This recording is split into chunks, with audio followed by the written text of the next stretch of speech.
आपल्या चॅनलवरती सर्वांचं मनापासून स्वागत आहे। तर आज आहे वैकुंठ चतुर्दशी, 25 नोव्हेंबर आज शनिवार आहे आणि आज वैकुंठ चतुर्दशी दिवशी आपल्याला रात्री 12 वाजता खूप प्रभावी सेवा करायची आहे। बघा, आजच्या दिवसाचं महत्त्व म्हणजे आज हर म्हणजे शिवशंभो शंकर आणि हरी म्हणजे भगवान विष्णू यांची भेट होत असते। रात्री 12 वाजता त्यांची गळा भेट होत असते आणि आज आपल्याला बरोबर 12 वाजता ही सेवा करायची आहे।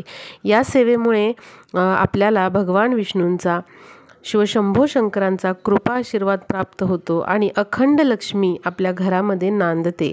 जर आपल्या घरामध्ये किंवा वर्षभर तुम्हाला काही अडचणी येत असतील, सततच्या अडचणी येत असतील, कामामध्ये विघ्न येत असतील, काही सुरळीत चाललेलं नाही आहे, व्यवस्थित घडत नाही आहे असं होत असेल आणि प्रत्येक क्षेत्रामध्ये आपली जी प्रगती आहे ती थांबलेली आहे, प्रगती होत होती पण आता ती होत नाही आहे असं होत असेल, मुलांची प्रगती होत नसेल, स्वतःची प्रगती होत नसेल किंवा आणखी आर्थिक काही समस्या आलेल्या असतील तर अवश्य तुम्ही ही सेवा करा।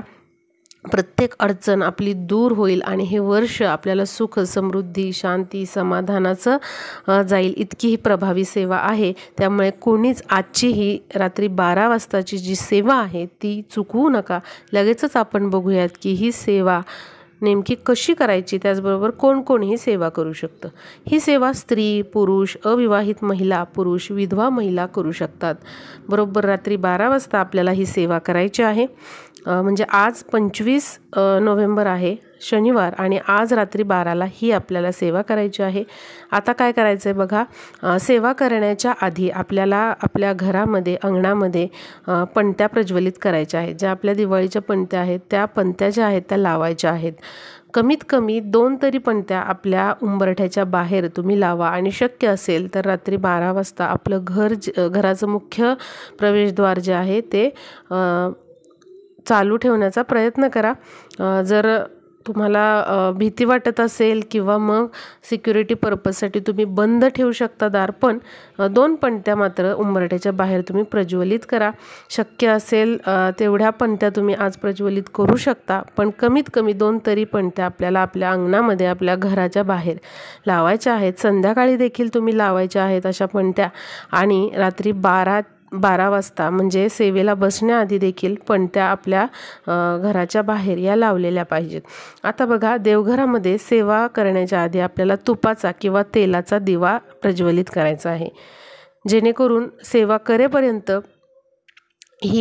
हा जो दिवा आहे तो तेवत राहावा एवढं तेल किंवा तूप त्या दिव्यामध्ये टाकून ठेवा, म्हणजे सेवा होईपर्यंत तो दिवा विझणार नाही किंवा मध्येच असा तो विझलाय असं होणार नाही। मग आपल्याला काय करायचं आहे, रात्री 12 वाजता तुपाचा किंवा तेलाचा दिवा आपल्या देवघरामध्ये एक दिवा प्रज्वलित करायचा आहे। त्यानंतर बघा, आपल्याला भगवान विष्णूंचा एक फोटो लागणार आहे किंवा मूर्ती लागणार आहे। फोटो किंवा मूर्ती नसेल तर मग तुम्ही बाळकृष्णाची मूर्ती घ्यायची आहे। आता ही मूर्ती घेतल्यानंतर एका तामणामध्ये ही मूर्ती किंवा मग जर फोटो असेल तर एका स्टीलच्या ताटामध्ये, तामणामध्ये तो ठेवायचा आहे। आता आपल्याला लागणार आहेत बेलपत्र। लक्षात घ्या, वर्षभर आपण कधीच भगवान विष्णूंना बेलपत्र अर्पण करत नाही, कधीच विष्णूंना बेलपत्र वाहिलं जात नाही किंवा शिवशंभो शंकरांना कधीच तुळशीपत्र वाहिलं जात नाही। तुळशीपत्र शिवशंभो शंकरांना वाहणं हे वर्ज्य असतं किंवा आपण ते वर्ज्य करतो, ते वाहिलं जात नाही। पण आजचा जो दिवस आहे वैकुंठ चतुर्दशीचा, तर आजच्या दिवशीच फक्त भगवान विष्णूंना बेलपत्र वाहिलं जातं आणि शंकरांना तुळशीपत्र हे वाहिलं जातं। तर आपल्याला काय करायचं आहे, तर बाळकृष्णाची मूर्ती किंवा भगवान विष्णूंची आणि लक्ष्मीची जो फोटो असतो किंवा मूर्ती असते ती घ्यायची आहे आणि तुम्हाला बेलपत्र घ्यायचे आहे। चांगलं बेलपत्र घ्या, 3 पानांचं बेलपत्र हे घ्यायचं आहे। कुठंही फाटलेलं, खराब झालेलं, किडलेलं नसावं। शक्य असेल तर 108 बेलपत्र आज तुम्ही जमवून ठेवा किंवा जेवढी मिळतील तेवढे तरी तुम्ही आणा किंवा एक जरी मिळालं तरीही चालेल। आणि आता तुम्हाला काय करायचं आहे, तर शिव अष्टोत्तर नामावली तुम्हाला त्याचा जप करायचा आहे। म्हणजे एक बेलपत्र घ्यायचं आणि शिवाष्टोत्तर नामावली म्हणजे शिवशंभो शंकरांची त्यामध्ये 108 नावं आहेत आणि एक एक तुम्हाला नाव घ्यायचं शिवशंभो शंकरांचं आणि ते बेलपत्र विष्णूंना अर्पण करायचं। विष्णूंच्या फोटोला किंवा मग मूर्तीला किंवा बाळकृष्णाच्या मूर्तीला तुम्हाला ते बेलपत्र अर्पण करायचं। आता शिवाष्टोत्तर नामावली म्हणणं तुम्हाला शक्य नसेल तर तुम्ही यूट्यूबला लावू शकता किंवा तुमच्याकडे पुस्तक नसेल तर तुम्ही फक्त ओम नमः शिवाय ओम नमः शिवाय असं म्हणत ते बेलपत्र विष्णूंच्या फोटोला अर्पण करायचं आहे किंवा बाळकृष्णाच्या मूर्तीला अर्पण करायचं आहे। 108 बेलपत्र असतील तर 108 वेळा तुम्हाला जप करून ओम नमः शिवायचा ते बेलपत्र विष्णूंना अर्पण करायचं। एकच बेलपत्र असेल तर वाहिलेलंच बेलपत्र पुन्हा उचलून घ्यायचं आणि पुन्हा ते तुम्हाला व्हायचं आहे। अशा पद्धतीने तुम्हाला 108 वेळा जप करायचा आहे। त्यानंतर काय करायचं आहे तर शिवपिंड घ्यायची आहे। प्रत्येकाच्या देवघरामध्ये शिवपिंड ही असते। ताम्हनात घ्यायचे आहे, त्याच ताम्हनात घेतले तरी चालेल आणि किंवा स्टीलच्या डिशमध्ये घ्या। आणि आता आपल्याला तुळशीपत्र लागणार आहेत। आजच तुम्ही 5 वाजेपर्यंत ही तुळशीपत्र तोडून ठेवा। संध्याकाळी 6 नंतर तुळशीला हात देखील लावायचा नसतो किंवा तुळशीचे पाने तोडू नये, त्यामुळे आधीच तुम्ही तोडून ठेवा ही पाने।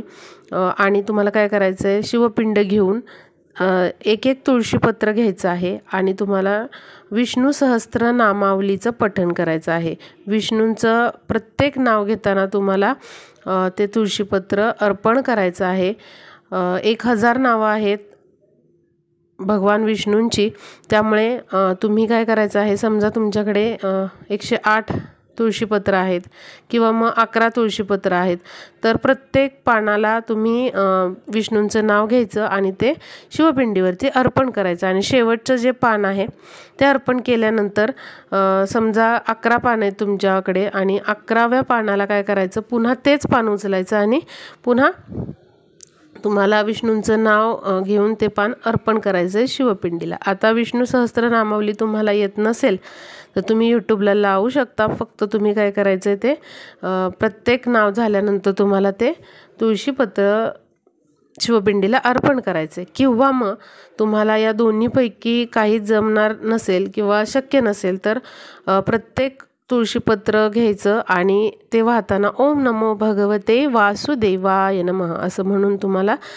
ते तुळशीपत्र जे आहे ते शिवपिंडीला अर्पण करायचं आहे। असं तुम्हाला 108 वेळा करायचं आहे। मग तुम्ही जपमाळ हातात घेऊ शकता किंवा मोजून तुम्ही 108 पानं ठेवा किंवा एकच पान वापरणार असाल तर तुम्ही ते जपमाळेवरती मोजू शकता। तर अशा पद्धतीने आपल्याला आज रात्री 12 वाजता बरोबर ही सेवा करायची आहे। बघा तुम्ही ही सेवा करून तुम्हाला वर्षभर कशाचीच कमी पडणार नाही। नोकरी लागत नसेल तर तुम्हाला या वर्षामध्ये नक्कीच नोकरीचे चान्सेस हे भेटतील। त्याचबरोबर तुमचा विवाह जुळत नाही आहे मुलामुलींचा तर ते विवाहामधले ज्या अडचणी आहेत त्या दूर होतील किंवा अजून प्रॉपर्टीचे तुम्हाला काही प्रॉब्लेम आहेत अडचणी आहेत त्या देखील हळूहळू सुटतील। तुम्हाला त्यातून अनेक मार्ग मिळतील असा हा प्रभावी उपाय आहे। जर तुम्हाला आज ही सेवा करता आली नाही काही कारणांमुळे तर तुम्ही सकाळी 6 वाजता ही सेवा करू शकता, पण प्रयत्न करा की आज रात्री 12लाच ही सेवा करण्याचा, कारण आज वैकुंठ चतुर्दशी असल्यामुळे आज हरिहर भेट आहे। म्हणजे काय तर भगवान विष्णू आणि शिवशंभो शंकरांची आज रात्री 12 वाजता भेट होत असते आणि आजच्याच दिवशी आपण विष्णूंना बेलपत्र आणि शंकरांना तुळशीपत्र हे वाहू शकतो। अत्यंत महत्त्वाचा दिवस आहे हा।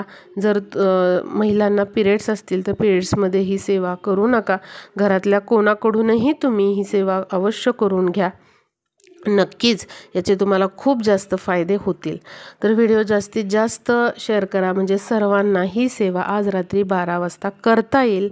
आधी मी सांगितल्याप्रमाणे आज रात्री 12 वाजता काही कारणाने शक्यच झालं नाही तर तुम्ही उद्या सकाळी 6 वाजता ही सेवा करू शकता। दुसऱ्या दिवशी ही पानं जी आहेत, बेलाची पानं आणि तुळशीपत्र जे आहे ते तुम्ही वाहत्या पाण्यामध्ये विसर्जित करू शकता किंवा एखाद्या झाडाखाली ते ठेवू शकता। व्हिडिओ जास्तीत जास्त शेअर करा म्हणजे सर्वांना ही सेवा कळेल आणि आज रात्री 12 वाजता सर्वजण ही सेवा करू शकतील आणि आपल्या व्हिडिओचा वापर होईल। भेटूया पुढच्या व्हिडिओमध्ये।